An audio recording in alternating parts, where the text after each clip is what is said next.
এই মুকুট নিয়ে যারা একেবারে নতুন কাজ শুরু করেছো তাদের মনে একটা প্রশ্ন সবসময় থেকেই যায় যে মুকুটের মাপ কেমন নেব এবং কোন মাপটা নিলে প্রতিটি ব্রাইডের মাথায় একদম ঠিকঠাকভাবে মুকুটটি সেট হবে। তো তোমাদের এই ধরনের প্রশ্নের অ্যান্সার দিতেই আমার আজ এই ভিডিওটি করা।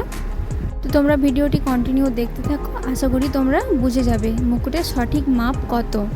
তো আমি ভিডিওতে যেভাবে দেখাচ্ছি দেখো যে মুকুটের একেবারে নিচের লেন্থের মাপটা হলো 7 ইঞ্চি, 6 থেকে 7 ইঞ্চি, এবং মুকুটের একেবারে নিচ থেকে মাঝ বরাবর অংশ পর্যন্ত এর মাপ হচ্ছে 2 ইঞ্চি। আমার প্লাস্টিকের স্কেল বলে তোমাদের একটু বুঝতে অসুবিধা হচ্ছে হয়তো, কিন্তু আমি তাও মুখে বলে দিচ্ছি। এবং মুকুটের মাঝ বরাবর থেকে একেবারে টপ পোর্শনের হাইট হয় নর্মালি 3 থেকে 4 ইঞ্চির মধ্যে। এর বেশি হলে একটু অড সাইজ দেখতে লাগে, না হলে 3 থেকে 4 হচ্ছে একেবারে পারফেক্ট সাইজ। আশা করি আমি তোমাদের প্রশ্নের উত্তর এই ভিডিওর মাধ্যমে দিতে পেরেছি। ভিডিওটি যদি তোমাদের ভালো লেগে থাকে তাহলে চ্যানেলটি সাবস্ক্রাইব এবং একটি লাইক করে পাশে থাকো।